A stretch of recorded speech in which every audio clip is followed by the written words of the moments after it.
Hi, it's Sarah Gibson Tuttle, the founder of Olive and June. Can I tell you the one thing that always makes my day better? A fresh manicure. But here's the thing, who has the time or budget to go to the nail salon every week? That's why we created the Olive and June Gel Mani System. It gives you that same glossy, long-lasting mani you get at a salon for so much less. It comes with everything you need, a pro-level LED lamp, salon-grade tools, our damage-free gel polish that lasts up to 21 days. Just prep, paint, cure, and you're good to go.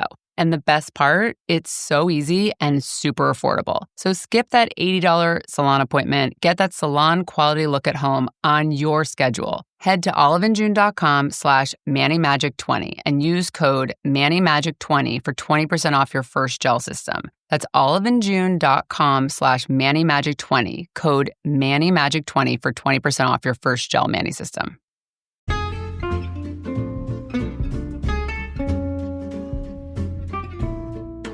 Hello, and welcome to It's a Fandom Thing. I'm your host, Erin Marlowe, and each week I'm joined by a panel of guests to discuss all things fandom and pop culture, primarily from a female perspective. You'll find everything from fanfic to cosplay to Schitt's Creek to Supernatural and everything in between. So put on your favorite piece of fandom merch, set aside that fanfic that you're writing about your OTP, and sit back and enjoy this week's episode.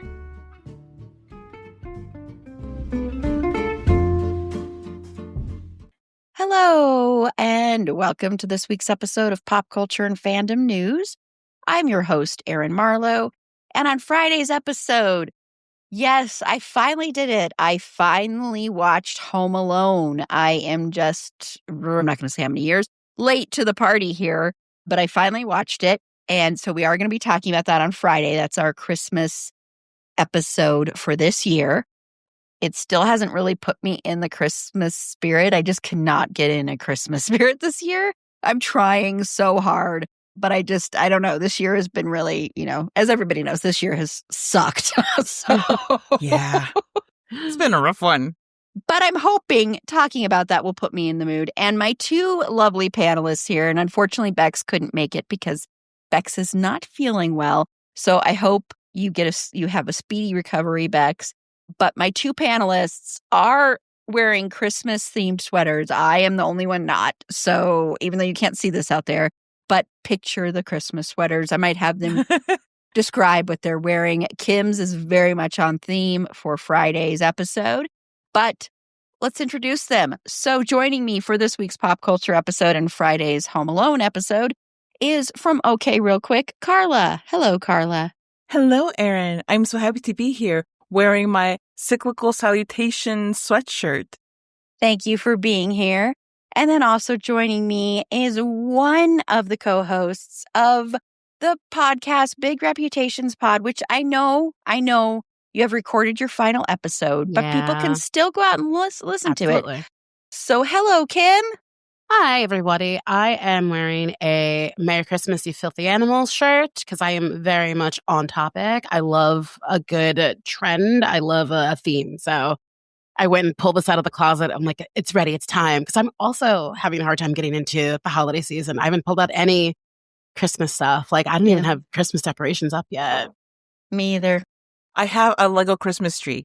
Because where we live, it's too small and we have cats. So we weren't going to do a full-scale Christmas tree. So I got us a little Lego Christmas tree and I had my husband and son put it together because what better than having the two Jewish people in your life put together your Christmas tree?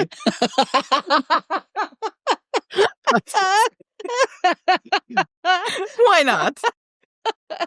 Yeah, the only decoration I have, and it's not really a decoration, is my baby Michael has been wearing an elf hat, but it keeps falling off every time I open the curtains. So I kind of just took it off. So now, he's like, no, Halloween only, please. Well, I do put him in themes for like different holidays. I'll show you all, and sorry for the noise, but I do have a 2026 little bandana that I'm going to put on baby Michael. My God. That's cute. And then I did have a little like bell that I also got at the elf movie party last year, and I put that around baby Michael because baby Michael has a little tiny baby Michael. Aww. And then Jen, my podcast brain twin, sent me a Lego Michael. So then Lego Michael is also there. So it's like different sizes. I've just got to get kind of in between some of those. I love that you have a Michael of every size available. Yes. I do. Yes. I even have the life-size one back there behind me. So I didn't even pull out the Christmas like thing that I have for him. I have like a necklace of Christmas lights, and I didn't even pull that out. So yeah, I'm trying to get in the mood for it. But we have a felt Christmas tree because I have a 20-month-old. So we're like, we can't have a real tree this year. Yeah. So we have a felt. We bought a felt one, but it came folded into like origami almost. So now it's like in between the sofa cushions to flatten out because I'm like, why? It was the smallest package imaginable. I guess they saved on shipping, but it's folded. It's so crinkly. Like, hopefully this will be ready by Christmas so we can put it up. Yeah. But let's get on with what we're into in pop culture and fandom news, or what's something we're looking forward to, or something we just want to rage about. So, Carla. Oh, yes. So, yeah, I'm 100% prepared. Here's the thing. I'm not big into video games, okay? Like, it's just not my thing. But my kid is. And he likes to watch those, those run-throughs and those tutorials and all of that. And he had a season in his life where he watched a lot of them. And as a parent does and should, he would tell me, oh, I heard about this gamer and I want to check him out. So I would go and like look at the channel and see if the content was appropriate and whatever. And there was only one that I would ever actually sit and watch with him because I just enjoyed the content so much. And that's Zebra Gamer. And Zebra Gamer, what I liked so much about his content is that he made it very kid-friendly. Not just in the sense of like, language and all of that, but he also made it easy to follow, even though he was doing some pretty complicated things and, taking you through how he achieved like all of the things that you do in the video games. But he just made it really easy to follow. He made really cheesy jokes and was I think, a lot of fun. Also, he's neurodivergent and was very open about it. And, it just kind of added the like extra layer of inclusivity because he's telling you everything about who he is. And there's a huge audience out there of younger gamers who see themselves reflected in him. So he was just like a really positive contribution to that kind of niche, in a very large niche of YouTube content. But unfortunately, he is no longer making videos. He has retired. Just earlier this year, he announced that he was going to be kind of shutting down and just going on to whatever other things in his life he was going to. But, he has like this whole catalog of videos that you can go back and look through. And because, I think video games are kind of timeless. You can always, no matter how old a game is, you can go and play it and it's still fun. So there's always content that you can go back and look at. And like I said, it's something that you can watch with your kids and feel comfortable with. Like, as far as like digital babysitters, he was my favorite one. Like, I could actually like step away and feel like comfortable that my kid was watching something that, no matter what the video was, even if I hadn't already watched it, I was like, I'm fine because of Zebra Gamer. So I just want to say that I hope he is finding a lot of joy and happiness, and that he feels fulfilled, and that he realizes how very important his content was and how appreciated he was. So thank you, Zebra Gamer, for being just, you're a zebra, but like you were a unicorn among, YouTube gamers. Aw, I really loved that. Thank you, Carla. Yeah. That was sweet. Thank you. I'm going to miss him. Oh.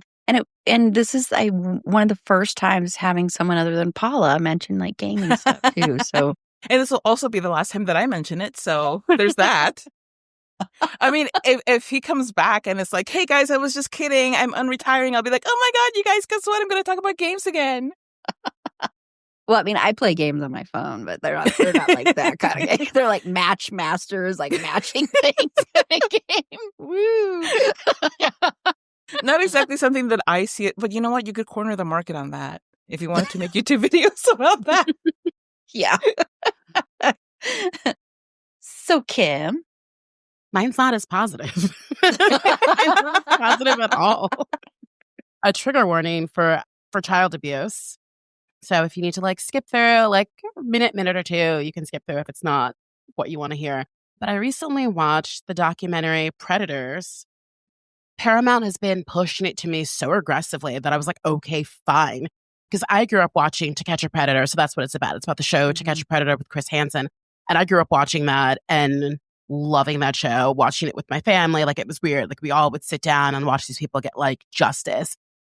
But the documentary is like very, very different. Like, it kind of goes into like the ethics of the show. And it really shows you that like the ethics were really off. It was way more about like a gotcha moment than justice. Like, I don't want to spoil the whole documentary because I do think it's like very much worth watching.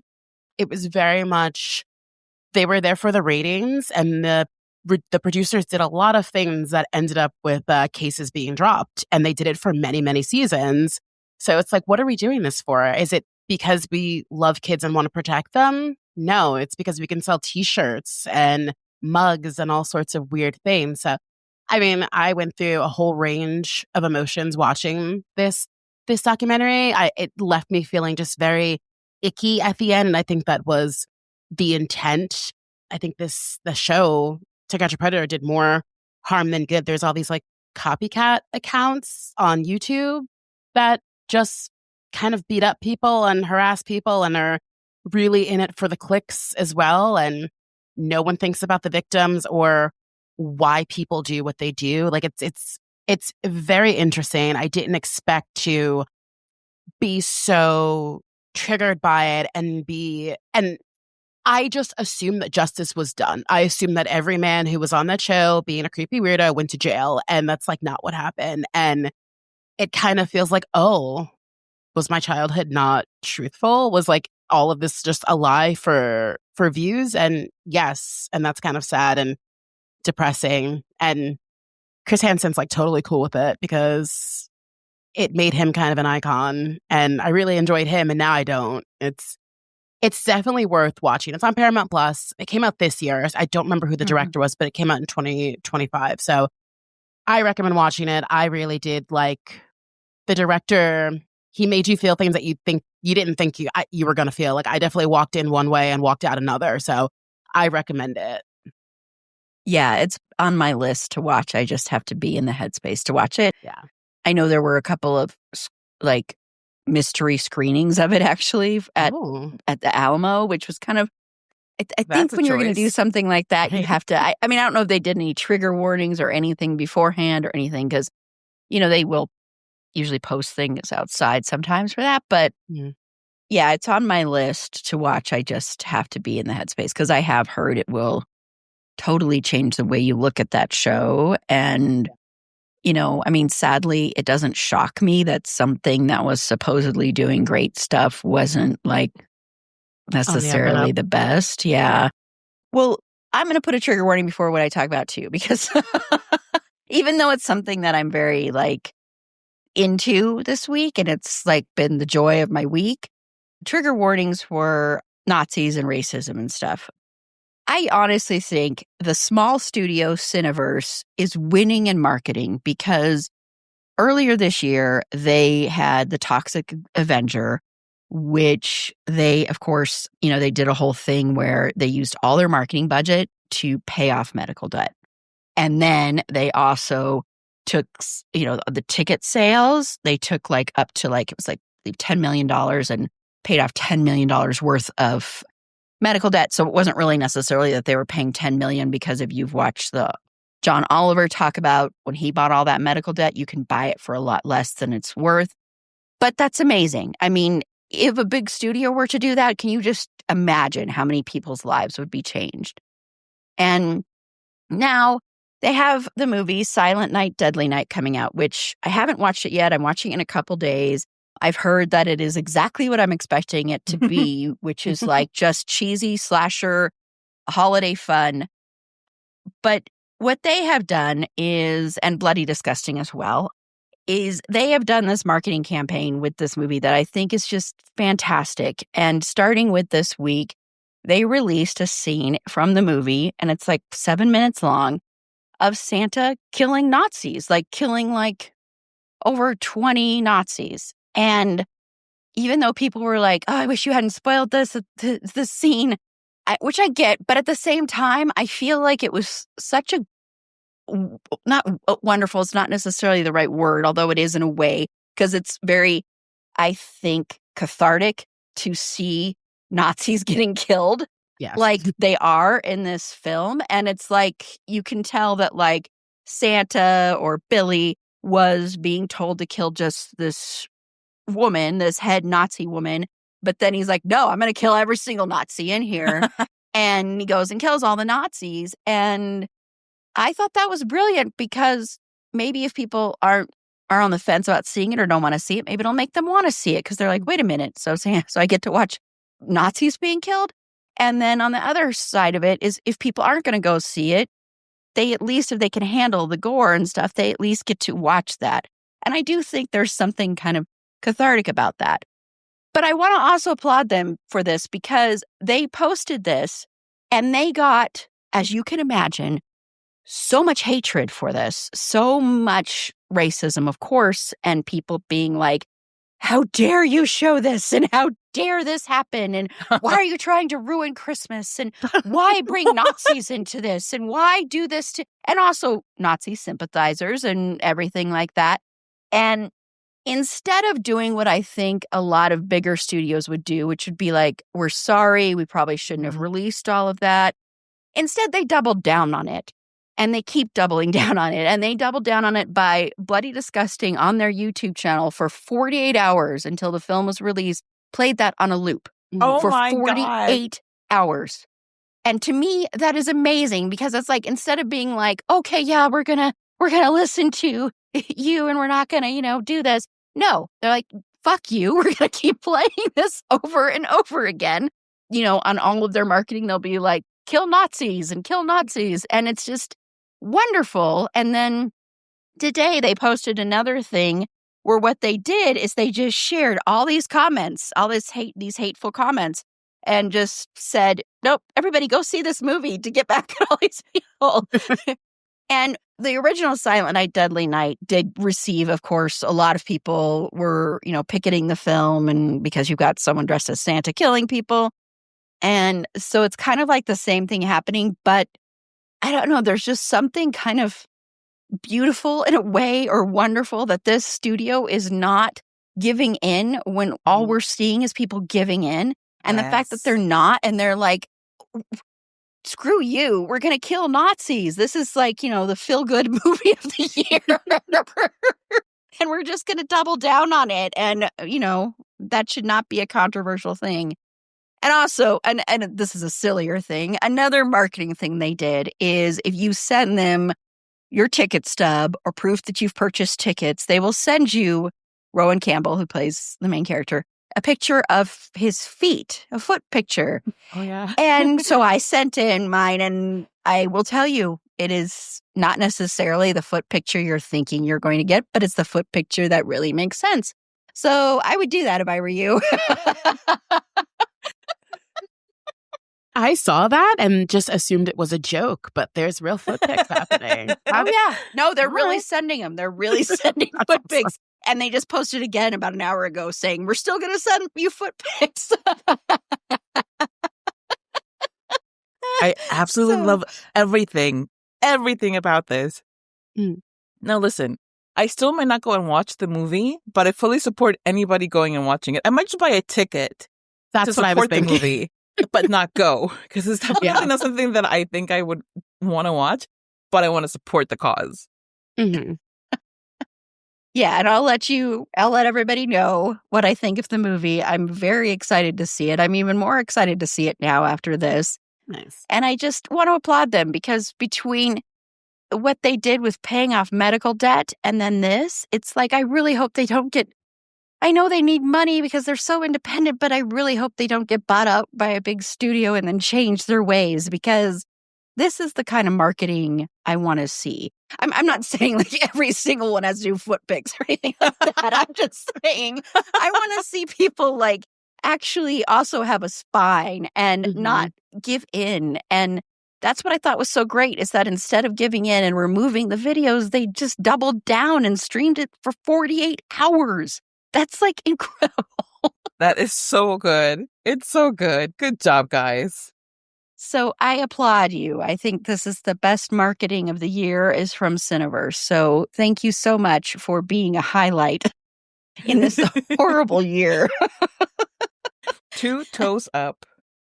And also reminding people that Nazis are bad. Yes. You have to remind people, apparently. I know, apparently. I know, which is a lot of people were like, I can't believe people are I can't believe this is controversial to people. I can't. I mean, it's not really sadly shocking, but it's still sad that it's shocking to people that people saying this is not what the holiday is about. Let's change the meaning of the holiday then, because it needs to be about it. Yeah, exactly. Like, I mean, call me like, delusional or whatever, but I think Jesus would not disapprove. Exactly. Yeah. Exactly. Yes. Jesus would be right there cheering Santa on.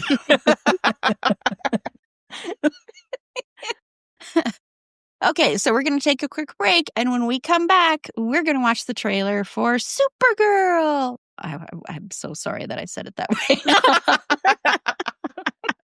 So we'll be right back. This episode is brought to you by Eventini, the event management platform powering fan cons like GalaxyCon, DragonCon, MomoCon, and more. I just read a case study about how Anime Milwaukee increased revenue by 183% and cut line time by over 2 hours after using Eventini. If you plan anything fandom related, Eventini is the go-to tool for managing registration, artist alleys, scheduling, photo ops, talent, and more, while saving time, centralizing communication, and growing your event. Plus, they have so many cool resources for events of every size. Right now, Eventini is partnering with us to give listeners special access to a 10-page template for pitching convention sponsors. Click the link in our show notes to access this template and learn more about Eventini today. Okay, so it is that time. So click pause on us, check your show notes, and play the Supergirl trailer. And then once you're done with that, click play on us and you'll hear our thoughts on it. Okay, so we just watched the trailer for Supergirl, which also it's fitting that we are talking about something from Warner Brothers, since Warner Brothers owns DC with everything going on, and with our final segment as well. So Carla, was this your first time watching the trailer? It was, because I held off. I was like, okay, I'm going to wait and watch it with the group. And I'm glad that I did, because it's so much fun. It looks like a blast. It also looks like it's going to have like heavy themes and everything, which is good and whatever, I guess, make you think and stuff, make you feel. But one thing that I kept forgetting is that this is not a Marvel movie, because it just has a very like Thor Ragnarok feel. And I'm sure it's not accidental. For one thing, Thor Ragnarok was one of the best of the Marvel movies, definitely the best Thor movie. I hope they're not going to crib that too hard, because I want something fresh and different. But this looks great. I like seeing Supergirl, period, because I'm just glad that, how long ago was the first Supergirl movie? It was like 100 million years ago. It was like early 80s, I think. Yeah. Because the first Superman was 78 and the Supergirl was not long after that. And then since then, it's like she hasn't existed since then, apparently. So I'm just glad that she's being brought back, that she's being given her own movie, that they're taking it seriously as far as, putting money behind it, which is whatever. But it looks like fun. It looks like a good time. And I hope that I like it. I like the trailer. So That bodes well. Yeah. Yeah. And there was the TV show, though, recently, right? Wasn't that Oh, the TV that's show? right. Yeah. Yeah. On CW. That's right. Yeah. But I haven't watched any like Superman shows except for the one that we don't talk about. That's the only one that I watched. loved that show. Me too. I remember I saw the set of that show once. Did you? Yeah, because I've done a few tours of That's Warner Brothers. I remember yeah. this story now. And I also saw Noah Wyle on a bike. Amazing. He said hi to all of us. I was looking for George Clooney, but but still. So, Kim, was this your first time watching it too? This was my first time watching it. It does look really, really good. I watched the Superman movie. I'm not really a DC girly, so like I watched it because like everyone was talking about it, and I would watch anything with that dog. That dog is so funny and so cute. What I did notice about the trailer is that we barely see her in her like costume, her like Supergirl costume, and when we do, it's for a split second, and she looks so strong. Like I'm remembering the TV show, and I kind of only remember the very short skirt and like boobs. I don't really remember a lot about the TV show. Like there's feminine and then there's like male gaze. And I feel like this movie is not really doing a male gaze thing. Like she looks really strong in this movie. So I'm like very excited to see it. Yeah. Yeah. No, I'm excited too. When I saw it was released, I was like, okay, this is a trailer. We have to talk about it. Be stupid not to talk about this trailer. And we covered Superman earlier this year. Carla and I did a special episode talking about that. So you can go listen to that, which I really enjoyed. I'm a DC person. I'm not a Marvel person, and I'm kind of like sick of Marvel, but I know DC kind of became old and tired for a while. So I think it was because they wanted to replicate the success of Christopher Nolan's Batman movies and the Dark Knight trilogy. So I think that kind of got them into like this headspace where they felt like everything had to be really dark. And then, yeah. Yes. There's one movie that I think is it Justice League? Joss Whedon did something with it. But I just remember I was like, this movie is so depressing. There were like a couple of funny lines, but it was just so dark. And I was like, is this what DC people like? I like don't understand what's happening here. But then I'm a big fan of Margot Robbie and I like Harley Quinn. So I got really into those movies. And like now I'm interested in like Peacemaker and like they've gotten me. Like I'm very interested in like the other Suicide Squad people. So I might be becoming a DC person if they keep it a little bit more fun. Like I'm also very over Marvel. So I'm looking for a new place to be. Yeah, and I understand why people don't like it, but Batman is my favorite superhero and just always has been. But Superman, when I was growing up, was my favorite, and it's nice. So whenever you get to see a female superhero, there's something very special about it. And Crypto the dog, I agree. I love that dog, and that dog, of course, is modeled after one of James Gunn's dogs. And there's footage if you follow him on TikTok, he has all these videos of his dog watching Crypto. And I guess his dog is like a terror, just like Crypto, like just like absolute terrible dog. I mean, he loves him, but like always getting in trouble. And like some of the stuff they use, like when Crypto is jumping on Superman in the beginning of Superman, that is modeled after Crypto jumping on their cat. So yeah, I'm looking forward to this. It looks like fun, and for someone like me who's so over superheroes, it's nice to actually be excited about a superhero movie. And also, I like using Call Me because anytime you can use Blondie, is aces for me. And I like the fact also that she doesn't come off as like perfect. Yes. Yeah. I really like that. So I'm looking forward to it. I'm sure you'll hear more about it come this summer since we have until like the end of June. So it's kind of early, but that's what they do now. Yeah. They market it till you're like, oh, man. Yeah. Release a trailer like 2 years out. Why not? Okay, well, we're going to take another quick break. And speaking of Warner Brothers, I decided instead of just going down the dark hole of tragedy of what's happening in media and Warner Brothers and everything like that, and the acquisitions and Netflix and Paramount Plus, everything like that, I thought instead we would just kind of reminisce and talk about one of our favorite either Warner Brothers franchises or movies. So we'll be right back. Okay, so Carla, I just want to celebrate Warner Brothers. It always sounds weird when I say that, though, because I'm like, this is a huge studio. But at the same time, there's kind of this mourning going on right now of Warner Brothers because of what's happening. So I just want to know, what is one of your favorite either franchises or movies from Warner Brothers? I was going through the list and I couldn't even do the comprehensive list just because there are so very many movies. And there are so many that I love. It was hard to narrow it down. So I'm going to go just with Pan's Labyrinth, because that's a movie that, for me, I feel like it doesn't get old. I think that the themes in it are timeless. It is so well done. It's one of the first horror movies that I watched that made me not afraid to watch horror movies.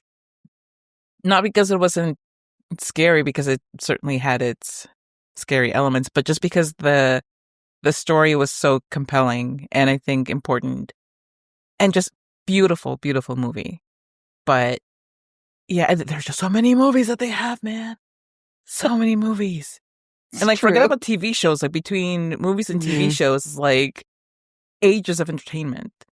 If they lock you up in the Warner Brothers vault, you're not coming out of there for 30 solid years.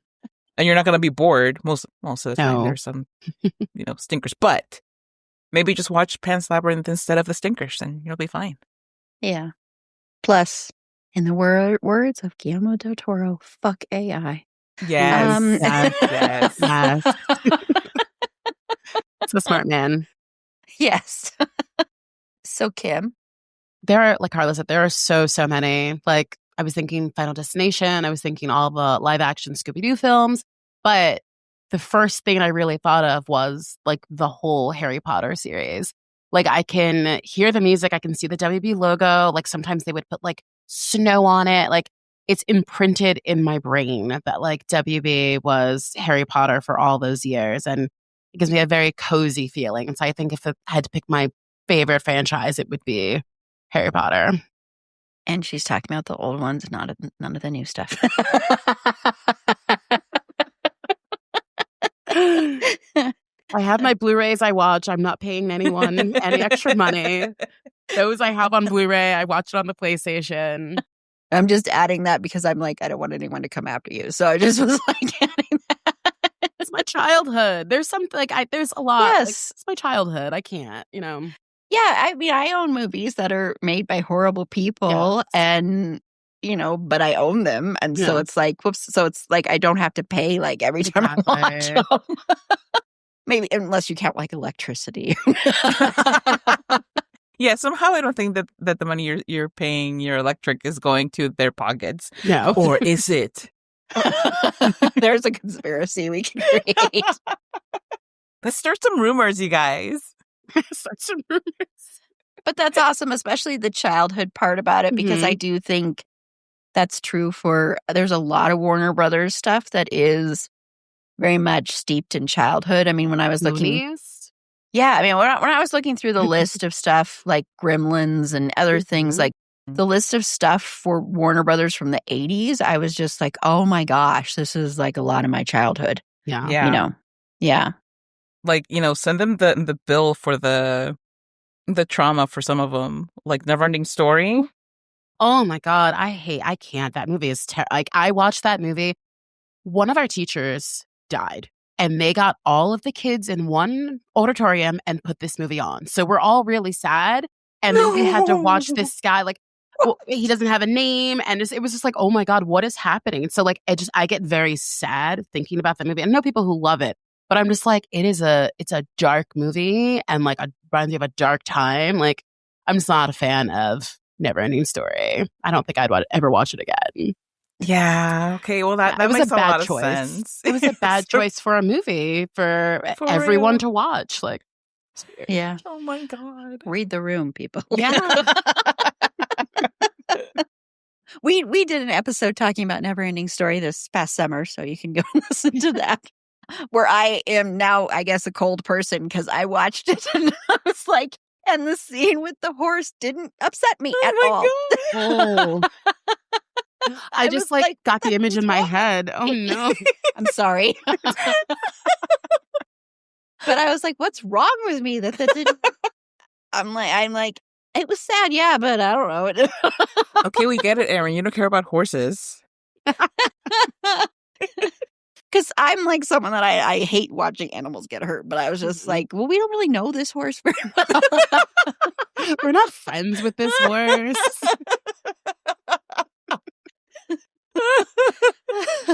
I know.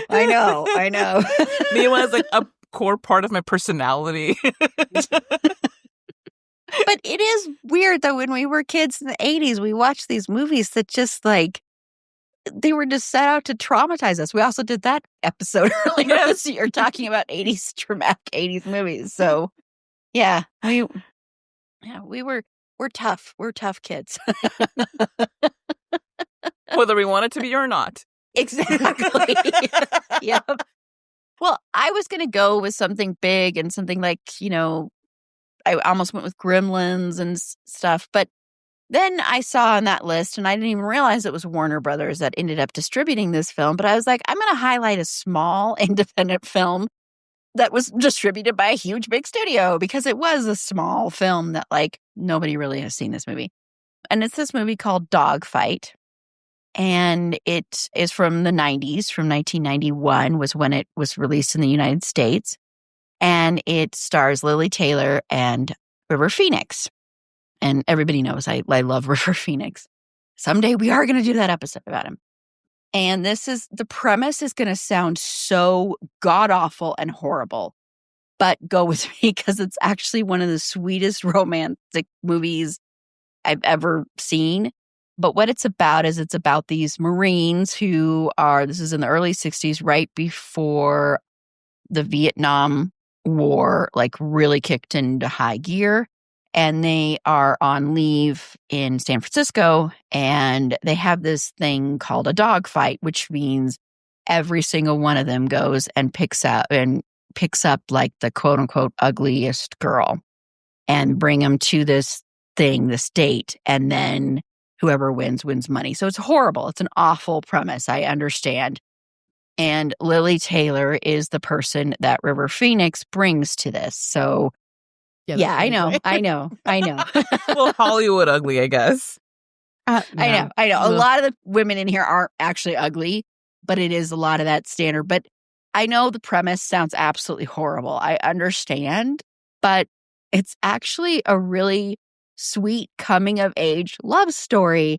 And it's also about, like this time in the 60s in the United States, and in particular in San Francisco, where it was like the height of all these people that were trying to make a difference and everything like that. And like people that were beatniks and stuff. And then the people that were still very much like conservative Republican people at that time who were like gung-ho and ready to go to war. And it's also about that. So, because Lily Taylor's character is very much like beatnik, hippie character. And River Phoenix isn't, which is very different from who River Phoenix was in real life, of course. And so I just think it's really sweet. And I know the premise sounds horrible, but it actually is a very sweet movie and a sweet love story and everything. And there are, of course, issues with it, but I just really, really love this one. And I own it, and I will put it on if I really want to feel good and watch a sweet love story. And I love Lily Taylor so much. I've loved her for years. And I thought they had really great chemistry. So yeah, I decided to highlight a independent one. Once again, I know it sounds horrible, but but I love it. No shame. No shame. Well, thank you, Carla and Kim, for joining me for this week's Pop Culture and Fandom News. I'm going to go ahead and close out and have you both say, even though your podcast may be over, where your podcasts can be found. So first up, Carla from OK Real Quick. Thank you, Erin. You can find OK Real Quick wherever you found this podcast. You can also find our social media in certain places. You just look for at OK Real Quick Pod, and if we're there, we're there. Cool stuff. You can also find me and my art and my musings on TikTok and on Blue Sky by looking for Carla Temis. Or guess what? I have a website. You can look for that too. That's carlatemis.com. That's CarlaTemis.com. I'm also on the Discord server a lot. It's true. Yes, on our Discord server. Yes. Thank you. And Carla did do an episode on OK Real Quick about Superman. You're right. I did. Thank you for bringing that up. Very, very natural, shout out. And that I totally remembered. Thank you. Yes, it does exist. You're Go welcome. look for it. It's really good, actually. It is. It is. Yes. And Kim from Big Reputations. Tell everybody where they can find that. Well, as you said, our podcast has wrapped up, but the episodes are still available, I think, at least until this time next year. So you can still stream them or download them or whatever you do with podcasts. It's about women that we judge too harshly. You can tell us how much you love the episode on Instagram at Big Reputations Pod. You can tell me how much you love me on Instagram at KimPlaints_NYC, also on Instagram. I love that. Go tell Kim how much you love Just him. send me a DM. It's going to be super weird. I'm not going to respond, but I'll see it. Don't be sending your foot pics. Don't Unless do Kim that. asks for them. I'm never going to ask for foot pics. Unless it's a dog. I want little doggy foot pics. There you Little go. toe beans. I want that. Send me your dog's feet. How about that? That's weird. Oh, man. Speaking of dogs, you can follow Fergie the dog on TikTok at Schroeder and Fergs. That's SCHROEDERANDFERGS. It's long, but it's worth it. I don't even think she'd like crypto. She's already upset that I keep trying to get her to watch Good Boy with me. And she left the first time I tried because she's like, I have had enough of this dog Indy. So I'm sure that would be her reaction to crypto. I don't know. I haven't tried that with her, but we'll see. But she does love watching horror movies, Abbott Elementary, and yes, true crime. Yes, we do leave on Dateline when we leave the house. True story. But yeah, she's fun. And I did give the address, didn't I? Did I say it? Fergus? I think so. Yes. Okay. Yeah. Okay. If not, check the show notes. It's in the show notes. You can find links to all of our past episodes and links to our social media, including the Discord server that both Carla and Kim are active on. You have to be a good person. I will block you if you're not. But come join us, talk about television, film, politics, distractions, pets, food, Dean Winchester, fanfic, Christian fucking Bale. Christian fucking Bale month is just around the corner, everybody. And we're going to be kicking it off with Thor. So yeah. That was a bad transition there. But check out our website. It's a fandomthingpod.com. And while you're there, consider becoming a Patreon supporter today. For as little as $3 a month, you get ad-free content. You get early access to episodes. And you occasionally get bonus episodes. Like, I'm going to be releasing a bonus episode. I haven't recorded it yet because my Patreon subscribers wanted me to be nice and cover a Christmas movie. I wanted to be mean and just talk about stuff I hated this year. But they voted. So we're going to be talking about one of my must-watch happy Christmas movies, 12 Dates for Christmas. So with Mark Paul Gosselaar, I watch it every year. I haven't watched it yet. So I'm going to talk about that one. That's what you get for voting for that one. No, I love my Patreon subscribers. So you can click the Support Us tab on our website. It's a fandomthingpod.com or click the link in our show notes. And before I tell you about Friday's episode again, I just want to quickly say we are turning 6 years old. Yay! which is just, I can't even get into it right now. But we are doing a special live stream celebration. It's basically just going to be playing games. I ordered these Blockbuster games, and then I'm like, how are we going to do this when we're all remote? But I'm going to figure out a way. Which was inspired by Smosh. So credit to Smosh and credit to Carla. But we're going to be just playing games, just having some fun, maybe talking about some stuff we're into. It'll be totally laid back, but join us on our YouTube channel, and that will be this coming Friday, this coming Saturday, the 20th at 6:30 p.m. Mountain Standard Time. So that's 5:30 Pacific, 7:30 Central, and 8:30 Eastern Standard Time. So yeah, so follow us on our YouTube channel. And on Friday, Carla and Kim and all of you out there will be the first to learn how I feel about Home Alone, since it's the very first time I have watched it. So that's how we're celebrating Christmas. Sorry. I'm trying so hard. So until next time, remember, it's a fandom thing. Black Lives Matter, stop Asian hate, and free Palestine.